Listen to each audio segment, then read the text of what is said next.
সম্পূর্ণভাবে বিসর্জন দিয়ে সর্বোচ্চ যে পাপে গিয়ে নারী আর পুরুষ লিপ্ত হয়, সেই অপরাধের নামই হচ্ছে জেনা, জেনা ব্যভিচার। আর এই জেনা ব্যভিচার কোন ব্যক্তি, কোন সমাজ, কোন অঞ্চলে চলমান অবস্থায় ওই সমাজ নিরাপদ হয়, ওই সমাজ আলোকিত হয় না, ওই সমাজ পবিত্র হয় না, ওই সমাজের নিরাপত্তা থাকে না। ওই সমাজের মধ্যে, মানুষের মধ্যে দুঃখ, দুর্দশা, পেরেশানি আর অস্থিরতা লেগেই থাকে। হাদিসের মধ্যে আছে, রাসূলুল্লাহ সাল্লাল্লাহু আলাইহি ওয়াসাল্লাম ইরশাদ করেছেন, লাম তাযহারিল ফাহিশাতু ফি কওমিন হাত্তা ইউ'লিনু বিহা ইল্লা ফাসাফিহি তাউন ওয়াল আওজা'উ আল্লাতী মাদাত ফি আসলাফিহি আল্লাযীনা মাদাউ।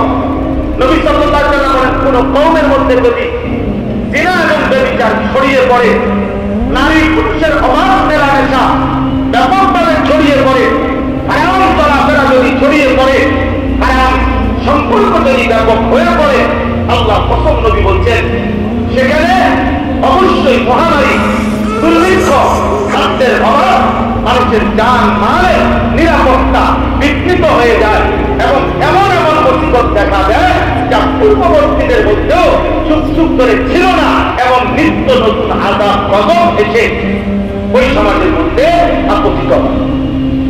আল্লাহ সাল্লাল্লাহু আলাইহি ওয়াসাল্লাম বলেছেন, যদি কোন সম্প্রদায়ের মধ্যে জিনা এবং ব্যভিচার ব্যাপক হয়ে যায়, নারী পুরুষের অবাধ চলাফেরা, অবাধ হারাম মেলামেশা, অবাধ হারাম সম্পর্ক ছেড়ে মেয়ে যদি ব্যাপক হয়ে যায়, আল্লাহ নবী সাল্লাল্লাহু আলাইহি ওয়াসাল্লাম বলেছেন, ইল্লা তাকুরা ফীহিল মাউত।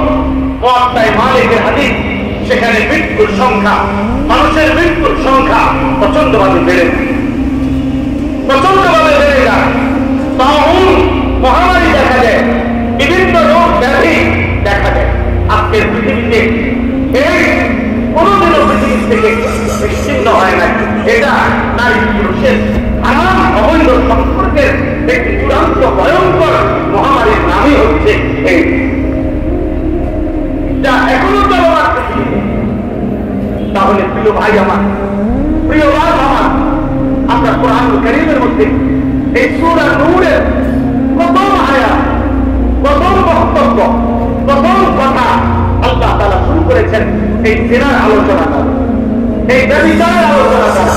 আল্লাহ তাআলা বলেন, এই সমাজ, এই জাতি, এই পরিবার, এই ঘর, এই দেশ, এই মহল্লা, এই জনগোষ্ঠী মানুষের যদি নিরাপদ, পবিত্র, আলোকিত রাখতে চায়, সর্বপ্রথম জিনার দ্বার বন্ধ করতে হবে। এই জন্য মহান আল্লাহ পাক রব্বুল আলামিন বলছেন কোরআনুল কারীমের মধ্যে, ইসলামের সবচেয়ে কঠিন দণ্ড, ইসলামের মধ্যে কোন পাপের শাস্তি সবচেয়ে কঠিন? জিনার শাস্তি। কোন পাপের শাস্তি বলেন?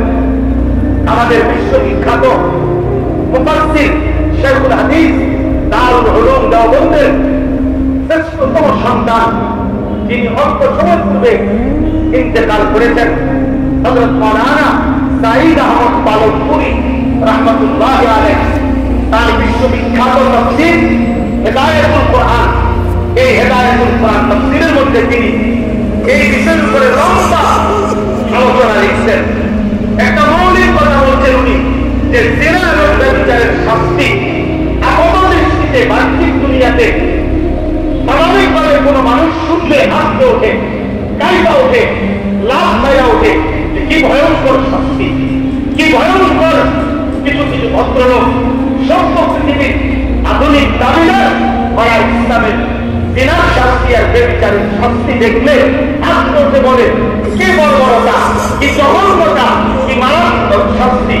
অথচ বাস্তবতা হলো তিনি লম্বা আলোচনার মাধ্যমে এটা যুক্তি দিয়ে, প্রমাণ দিয়ে, বিশ্লেষণ করে প্রমাণ করেছেন জিনা এবং এই ব্যভিচারের শাস্তি। মহান আল্লাহ পাক এখানে বলছেন, আয-যানিয়াতু ওয়াজ-যানি ফাজলিদু কুল্লা ওয়াহিদিন মিনহুমা মিআতা জালদা। আল্লাহ তাআলা বলেন, জিনাকারী পুরুষ, প্রথমে বলছেন নারী, ব্যভিচারী নারী এবং ব্যভিচারী পুরুষ, এই দুইজনের শাস্তি কি? আল্লাহ তাআলা বলেন ফাজলিদু কুল্লা ওয়াহিদিন মিনহুমা মিআতা জালদা। আল্লাহ তাআলা বললেন তাদের উভয়কে, ওই মেয়েকে, নারীকে এবং পুরুষকে 100 চাবুক দিয়ে ব্যত্রাঘাত করো। চামড়ার উপরে ব্যত্রাঘাত করো, মিআতা জালদা। আরবিতে চাবুক বলাই হয় যেটা চামড়া দিয়ে বানানো হয়, যার কারণে এই চামড়ায় তৈরি চাবুক দ্বারা তার দেহে, তার শরীরে 100 করে ব্যত্রাঘাত করো। তাফসীরের মধ্যে বিস্তারিত ব্যাখ্যা আছে। ইজমায়ে উম্মাহ, তাওয়াতুর হাদিস এর মাধ্যমে কথা প্রমাণিত যে এই শাস্তিটি অবিবাহিত ছেলে এবং মেয়ের জন্য। কোন মেয়ে যদি অবিবাহিত হয়, কোন ছেলে যদি অবিবাহিত হয়, তাহলে তাদের জিনা ব্যভিচারের শাস্তি হলো 100 চাবুক দিয়ে ব্যত্রাঘাত। কিন্তু আল্লাহ নবী সাল্লাল্লাহু আলাইহি ওয়াসাল্লামের বিশুদ্ধ হাদিস, কোরআনুল কারীমের মানসুখকৃত আয়াত, যেটা মুতাওয়াতির হাদিসের দ্বারা প্রমাণিত যে বিবাহিত এবং নারী যদি জিনা করে, যেটাকে আমাদের সমাজে পরকীয়া বলে, অর্থাৎ বিবাহিত পুরুষ জিনা করেছে, বিবাহিত নারী ব্যভিচার করেছে, তো আল্লাহর বিধান হলো তাকে পাথর মেরে রজম হত্যা করে, তাকে পৃথিবী থেকে বিদায় করে দেওয়া, এই পৃথিবী থেকে নিশ্চিহ্ন করে দেওয়া, নিশ্চিহ্ন করে দেওয়া। আল্লাহ তাআলা বলেন ওয়ালা তাখুসুম বিহিমা রাহমাতুন ফি দীনিল্লাহ। আল্লাহ বলেন মুমিন, অন্যদের কথা বাদ দাও, কাফের, মুশরিক, বেঈমান, নাস্তিক, মুরতাদ কি বলবে, মুনাফিক কি বলবে, এর ধার ধারো না। তবে তোমরা মুমিনদের কাছে, ঈমানদারের কাছে আমি আল্লাহ বলে দিলাম যে আমি আল্লাহ আরহামুর রাহিম, আমি রহমান, আমি রাহিম, আমি সত্তার, আমি আল্লাহ সেই মালিক যে বান্দার গুনাহ গোপন রাখি, বান্দার গুনাহ লুকিয়ে ফেলি। আমি সেই মালিক, আসমান ছোঁয়া গুনাহ পর্যন্ত আমি আল্লাহ মাফ করে দিতে রাজি। কিন্তু আমি আল্লাহ বললাম জিনা এবং ব্যভিচার যদি নিশ্চিত প্রমাণিত হয় শরীয়তের বিধানের আলোকে, তাহলে এদেরকে অবিবাহিত হলে 100 ব্যত্রাঘাত করা আর বিবাহিত হলে পাথর মেরে হত্যা করা, এই বিধান কার্যকর করার ক্ষেত্রে তোমাদের কারো অন্তরে যেন এক জাররা বিন্দু পরিমাণ কোন দয়া, মায়া না। এখানে আবেগ দেখায়ও না, এখানে ভালোবাসা দেখায়ও না, এখানে সস্তা আহ্লাদ, দয়া মায়া দেখাবে না। আমি আরহামুর রাহিম, আমি রহমের জরিয়া, রহম আমার থেকে আসে, দয়া মায়া আমি আল্লাহর থেকে আসে।